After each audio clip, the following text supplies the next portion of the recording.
يرفع الدولي والهدف الثالث. نعم والهدف الثالث عن طريق اللاعب وليد بن صلاح.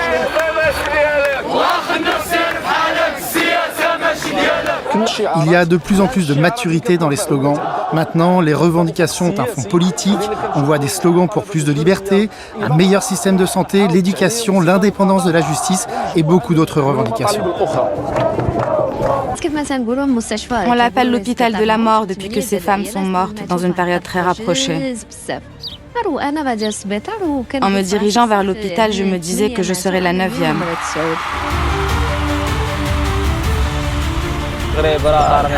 Par rapport à d'autres pays, le Maroc progresse plus vite. Et ça, on peut le ressentir. Mais on espère beaucoup plus parce que notre pays est capable d'encore mieux. C'est pour ça que ça me brise le cœur de voir des Marocains s'exiler pour leurs études ou même clandestinement en se jetant dans la mer. Ça me fait vraiment de la peine. Moi, je veux rester ici, mais je veux que ça change, que ça ne reste pas à ce niveau. 1, 2, 3. Achraf Hakimi.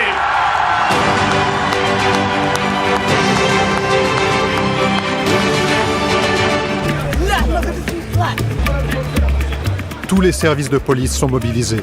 Ceux qui m'ont embarqué dans le fourgon, en vérité, ils se sont bien comportés. Ils nous ont dit, nous, on ne veut pas de ça. Ils ont des enfants aussi. Oui, ils ont pratiquement notre âge. Ils sont aussi dans la galère, ils ont des loyers, ils ont des traites, des enfants à l'école, l'eau à payer, l'électricité, toutes les dépenses. C'est le système.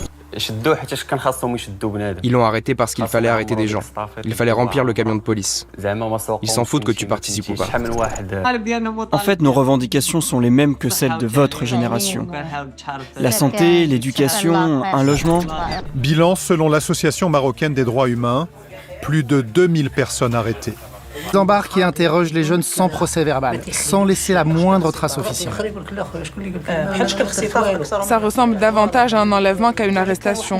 Il y a une violation flagrante de toutes les procédures. Même quand ils n'étaient que 4 ou 5 dans les rues, ils se faisaient arrêter.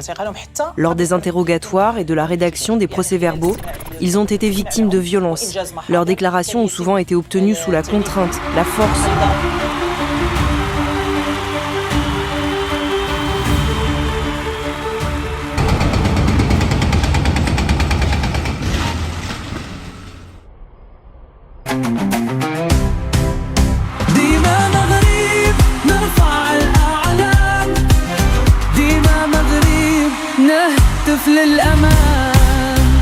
La petite introduction que vous venez de voir, eh bien, c'est un extrait d'un reportage qui vient d'être mis en ligne sur Arte.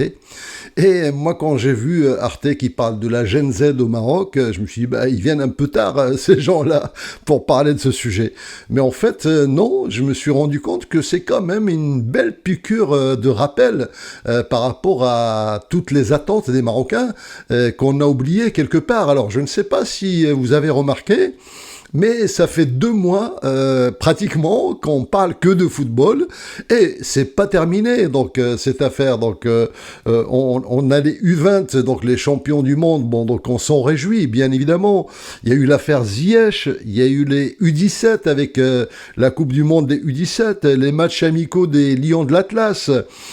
La cérémonie du Ballon d'Or, bien évidemment, on a eu, on parle de Lamine Yamal, donc maintenant, il y a la préparation de la CAN, et je parle même pas des équipes féminines, de la Coupe du Monde arabe, moi je suis même perdu là-dedans, et bientôt, après la CAN, c'est-à-dire à partir de janvier, on aura certainement 1 ou 2 mois pour en parler encore, et on va embrayer sur la Coupe du Monde 2026, et puis la Coupe du Monde 2030, et ainsi de suite.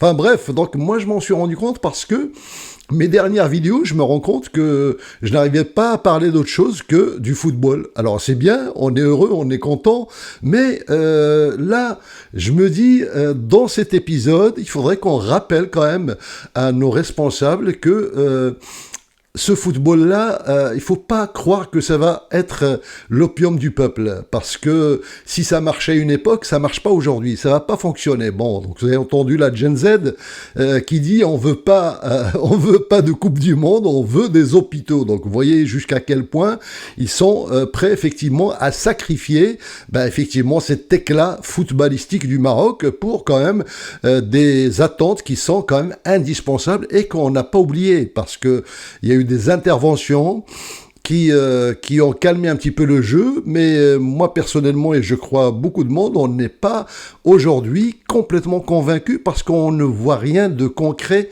derrière. Donc on nous a calmé avec des promesses, encore, des promesses politiques, mais on voit pas les choses venir comme il faut, et on essaye de nous occuper avec toutes ces compétitions. On est ravis bien évidemment avec ces compétitions. Même moi, j'ai essayé donc de varier un petit peu les sujets, vous l'avez vu sur cette chaîne, et notamment je remercie tous ceux qui ont fait des commentaires bienveillants avec ce concept de nostalgia, où on reprend effectivement les anciennes chansons marocaines avec l'intelligence artificielle. Donc et ça me permet de temps en temps de casser un petit peu ce cycle à la fois qui peut être ennuyeux, parce que le football c'est bien, mais quand c'est trop, il faut effectivement qu'il garde son charme. Après on risque même de s'en foutre si ça commence à être comme ça toute l'année, mais on va se réjouir quand même de la CAN. Donc bien évidemment, donc on est content de l'organiser, on est content pour la Coupe du Monde 2030, ça il n'y a aucun souci là-dessus, mais il faut pas qu'on oublie le reste. Et donc pour moi, l'actualité marocaine aujourd'hui, c'est quoi? Donc, il y a 3 sujets fondamentaux qui font à la fois l'actualité et les projets du Maroc. Alors, je dirais, le premier, c'est le Sahara marocain. Bon, pour moi, l'affaire est réglée, puisque on attendait depuis longtemps que l'ONU tranche sur la question. Il a tranché. Aujourd'hui, on est dans des tractations. On en reparlera aux échéances qui se terminent fin décembre. On verra ce que ça va donner à partir de janvier, février. Ok. Donc voilà, bravo Monsieur Bourita, bravo à tous ceux qui ont travaillé sur ce dossier, bravo à notre Majesté Mohamed VI, parce que c'est lui quand même qui est à l'œuvre depuis des années là-dessus, depuis qu'il est roi du Maroc. Deuxième sujet, c'est quoi? C'est le football. Oui, on est devenu la nation du football par excellence. Et puis, on peut pas dire autrement, on ne voit que ça aujourd'hui. Donc ça, c'est bien. Eh bien, le troisième sujet, c'est tout le reste. Et tout le reste, c'est quoi? C'est ce qu'on va voir tout de suite.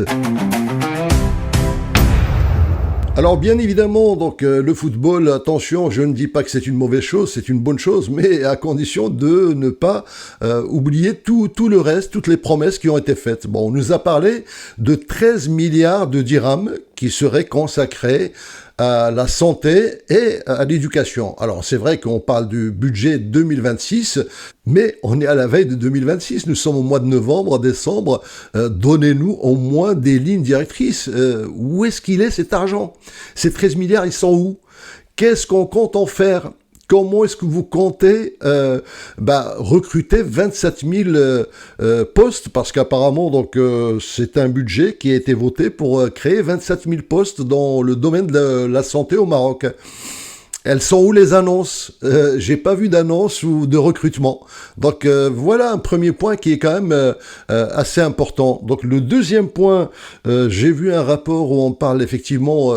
on parle enfin de ces gens qu'on a oubliés, qui ont été sinistrés par le séisme dans le Haouz, dans la région de Marrakech. On est à 54 000 logements à peu près qui sont livrés. Mais c'est 50%, c'est-à-dire les autres, on parle de livraison de fondations, etc. Moi, ça me pose problème, parce que quand on monte un stade aussi grandiose que le stade Moulay Abdellah de Rabat en 14 mois, et qu'on s'enorgueille de cette réalisation qui est magnifique, qui est belle, eh bien, moi je me dis, une petite bicoque de 50 mètres carrés, on devrait la faire en 1 mois. Pourquoi est-ce qu'on fait ça au bout de 2 ans, presque 2 ans et demi? 2 ans et demi pour la moitié du programme, ça veut dire que ça nous amène à 5 ans. 5 ans pour construire des petites maisons de 50 mètres carrés alors que 14 mois pour un stade. Et les petites maisons, excusez-moi, c'est quand même une priorité parce que les gens, ils dorment sous les tentes, ils dorment en plein air, ils dorment voilà, à la belle étoile, avec la flotte, avec le froid, avec l'hiver, etc. Alors que le stade, on l'occupe pas tout le temps. Donc le stade, c'est uniquement quand il y a des matchs, des compétitions, etc. Donc je pense... Quand on dit un Maroc à deux vitesses, je pense qu'on est encore un peu loin et que entre les discours et la réalité du terrain, je suis désolé de constater que il y a tout un monde. Donc voilà. Alors quand on aime bien son pays, quand on en fait la promotion comme je le fais aujourd'hui, c'est important de dire les choses quand elles sont bien et c'est important de tirer la sonnette d'alarme quand elles sont pas bien. Ça veut pas dire que je n'aime pas ce pays, que je ne veux pas qu'il se développe, bien au contraire. Donc c'est un pays, j'ai tenu le réel à aller.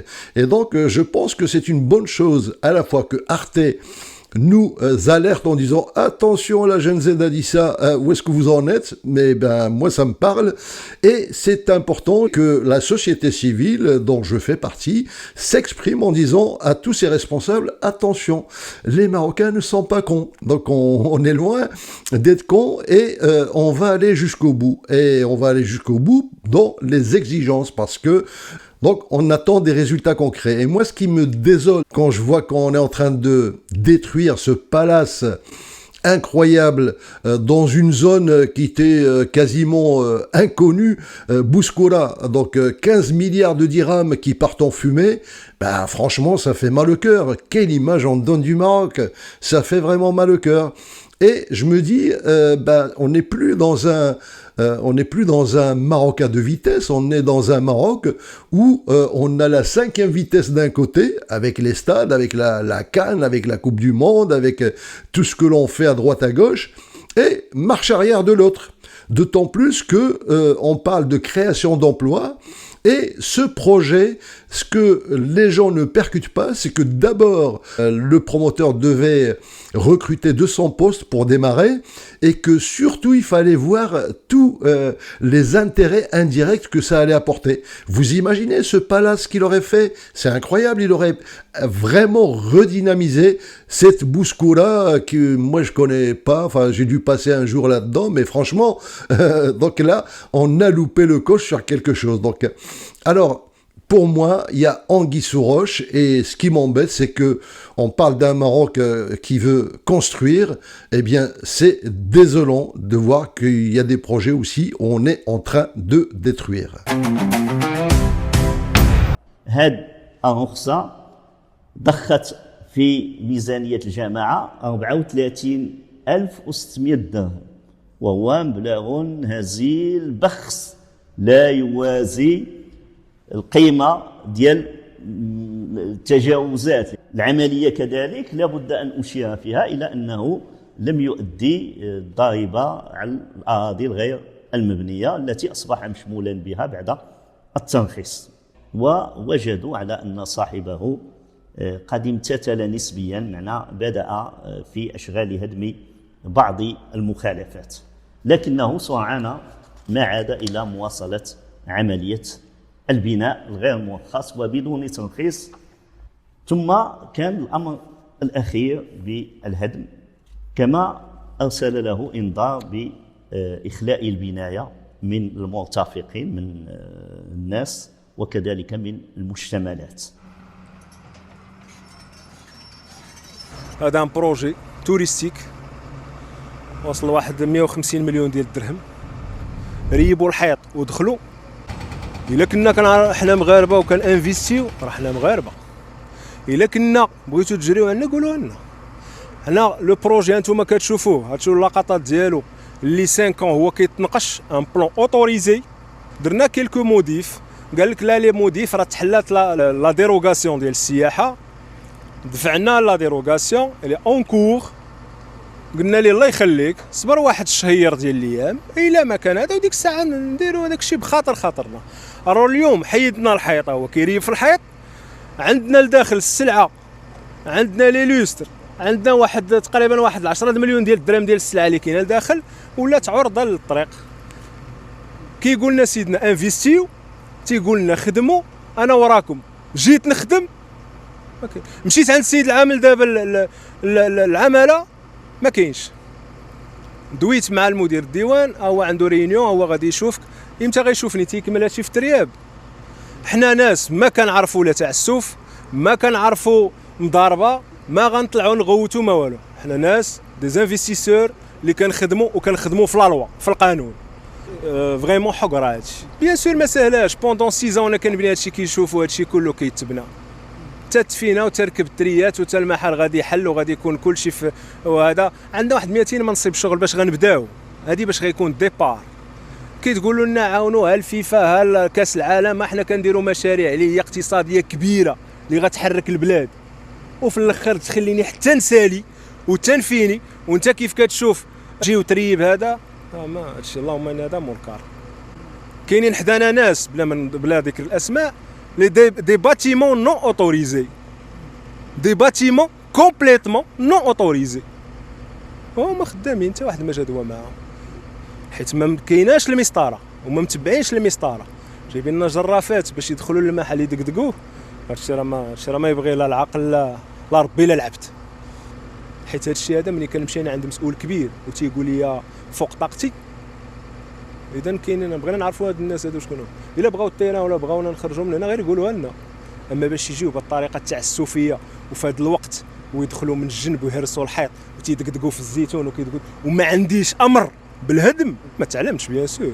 الا عنده هو السيد القائد انا تنقول اعطيني غير الامر تيقول لي صيفطت لك في الواتساب. اش من واتساب؟ انا راه جروب فيه 200 خدام لما نصيفطوا انا ما توصلش. كيفاش صيفطوا لك في الواتساب؟ واش كاين هذا الكلام هذا؟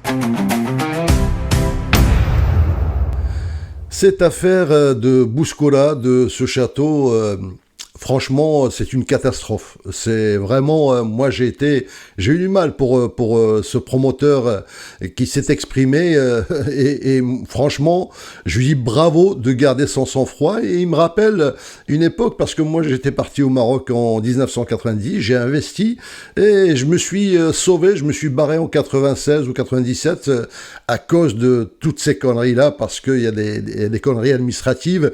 Alors, vous avez vu, donc le responsable, il parle d'impôts qui n'auraient pas été payés, il parle de taxes, il parle aussi de rectificatifs, mais rien ne justifie qu'on détruise un monument qui était quasiment prêt. Il restait pas grand-chose.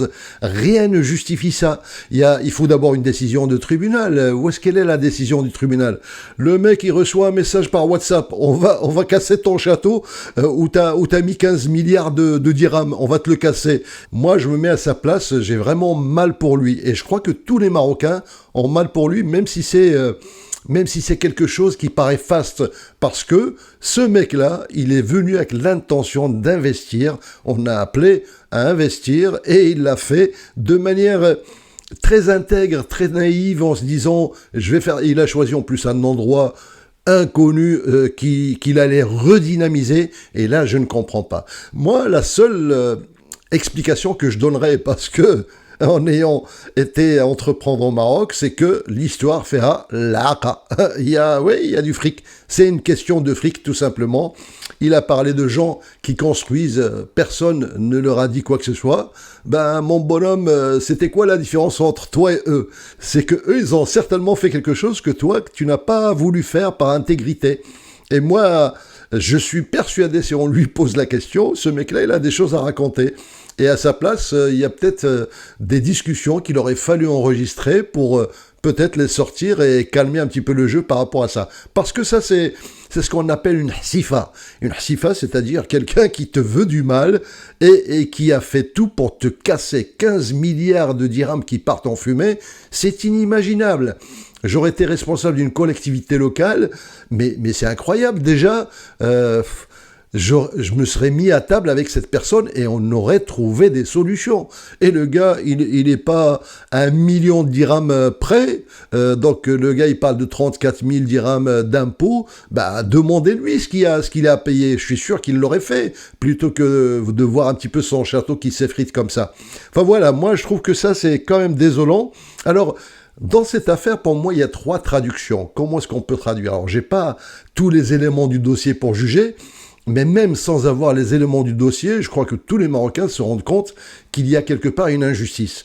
Ça aurait été une petite maison, une maisonnette, ok, on comprend, t'as pas suivi les règles, etc. Mais là, c'est un château qui est en construction depuis 5 ans, voire 6 ans, et que les gars, ils savent ce qui se passe et qu'ils attendent qu'il est terminé quasiment pour venir tout casser. Non, ça c'est un coup foireux, donc franchement, il faut le dire. Et comme quoi, ça montre qu'on a encore le façade. Donc la Gen Z avait raison, on a encore le façade, il doit y avoir quelque chose de louche là-dedans. Donc 3 visions. D'abord, d'un point de vue investisseur, vous imaginez l'image que l'on donne, qu'est-ce qu'on projette comme image du Maroc ? Un investisseur va dire, quand il voit ça, il va dire, non, je vais plus prendre de risques. On va me donner l'autorisation et on va me casser mon projet maintenant. J'ai pas envie de dépenser des sous. Voilà. Première vision. Deuxième vision des Marocains. Quelle image on donne à ce pays ? On dit, on est en train de construire un pays. Eh ben non, les gars, vous êtes en train de le détruire. Vous détruisez des emplois. Vous détruisez un château magnifique qui aurait quand même apporté une dynamique incroyable pour cette zone. Troisième vision, je dirais la vision de la société civile dont on fait tous partie, c'est-à-dire que à la fois la diaspora marocaine, mais aussi les gens qui ont entrepris, qui voient un petit peu les choses de loin. C'est un abus de pouvoir incontestable, un abus de pouvoir, oui. Les mecs, ils font ce qu'ils veulent. Donc, pour moi, un château comme ça, il aurait fallu que ça passe par un tribunal, il aurait fallu quand même qu'il y ait quand même un jugement, que le mec ait le moyen de se défendre, qu'il y ait une intermédiation. On peut pas, comme ça, détruire avec toutes les conséquences. Et les mecs ne réfléchissent pas aux conséquences. Ce qui me fait dire que tout ce qui est important là-dedans, c'est l'intérêt personnel. C'est quelque part, il a touché ou il n'a pas servi un intérêt personnel au lieu que des responsables regardent l'intérêt collectif. Et l'intérêt collectif d'un projet comme celui-là, c'est quoi ? Eh bien, déjà, tu vas briller, en plus ça donnait sur la route, donc tous ceux qui vont passer vont s'arrêter. Bouscola, où personne n'y met les pieds, t'aurais eu plein de touristes, t'aurais eu plein de monde, t'aurais eu des emplois, le mec il démarre avec 200 emplois, mais il faut imaginer tous les sous-traitants pour la restauration et le reste qui vont bosser dans le coin. En fait, un bon manager aurait transformé cette crise, si c'est une crise, en opportunité. Et donc, je ne sais pas comment ces gens-là ils cogitent. C'était une très belle opportunité pour cette zone. Radi Brafé al-Baq. Voilà, c'est ça la conclusion de tout ça. Et c'est vraiment malheureux. Alors, voilà, donc tout ça, c'est vrai, j'aurais voulu n'avoir que des sujets agréables à traiter, comme notre soirée, mais je vais en faire. Donc, je travaille sur un prochain épisode de notre Nostalgia. Merci encore à tous ceux qui ont visionné à la fois la première soirée et la deuxième. Merci pour vos commentaires. Donc, on va le faire, c'est-à-dire, on peut parler de choses un peu sérieuses ou qui fâchent, et puis ça n'empêche pas de prendre du temps pour nous, pour notre plaisir, et d'avoir une émission qui nous ramène la nostalgie d'une époque où qui était paisible pour beaucoup d'entre nous et qu'on espère retrouver avec la modernité du Maroc, mais qu'on retrouve quand même un apaisement. Alors, c'est vrai qu'il y a un apaisement social aujourd'hui, mais attention, hadari, si on voit pas de concret aujourd'hui, j'ai peur que ça se réveille à un moment ou à un autre, parce que on peut pas endormir les gens rien qu'avec le football. On va bien sûr suivre les Lions de l'Atlas, on va suivre cette belle aventure, on va la suivre, mais on va pas oublier le reste, parce que il y a des gens qui souffrent, et ces gens-là, il y a un moment où ils peuvent pas tenir le coup. Donc, qu'est-ce qui va se passer maintenant ? On sait qu'il y a des échéances en septembre, des échéances effectivement électorales, et ce gouvernement... donc il le sait, je pense que ce gouvernement, il sait qu'il ne sera pas réélu, en tout cas peut-être Pas tous, hein, donc il y a quand même des ministres qui bossent, mais il y en a aussi qui paraissent, qui semblent être bons et qui semblent bosser, mais moi, dans les coulisses que j'ai entendues, c'est pas tout à fait nickel. Donc il y a beaucoup de poudre dans les yeux et j'espère, en tout cas, je crois que nos Marocains se réveillent. Il y en a beaucoup qui vendaient leur voix, qui vont plus les vendre aujourd'hui parce qu'ils ont vu, ils ont compris les conséquences de leurs actes et que maintenant, il va falloir voter pour des gens méritants et que ces gens qui veulent se présenter, il faut qu'ils montrent un petit peu voilà ce qu'ils valent, quel est leur programme de manière très concrète. Et puis il y a un point qui est quand même important, c'est quid du vote des MRE, des Marocains résidant à l'étranger. C'est une affaire qui est encore très floue, mais je vais revenir sur ce sujet-là bien avant les élections parce que je pense que ça peut être la clé, une des clés avec la Gen Z où l'on peut effectivement avoir des élections intègres telles que l'a sous-entendu Sa Majesté Mohamed VI. Allah yakhlih, Allah yshafih, Allah yansro. Parce que le fait qu'il n'ait rien dit au Parlement, ça voulait tout dire. Ça voulait dire tout simplement, la prochaine fois, ne votez pas pour n'importe qui, réfléchissez avant d'agir. Et je pense et j'espère que cette fois, les Marocains vont voter en masse en septembre. On en parlera après la CAN. Allez, on va se réjouir avec la CAN, on va se réjouir avec ce qui va venir. Il y a aussi la Coupe du Monde 2026 qui va nous occuper aussi, mais on trouvera le temps pour revenir sur tous ces sujets-là. Merci encore d'avoir suivi cet épisode et je vous dis à très bientôt, alors notamment pour nos soirées nostalgie. Alors, la première vidéo a fait 30 000 vues, j'attendrai que la deuxième, dès qu'elle fait 30 000 vues, on balance la troisième. Voilà. Merci à tous et à très bientôt.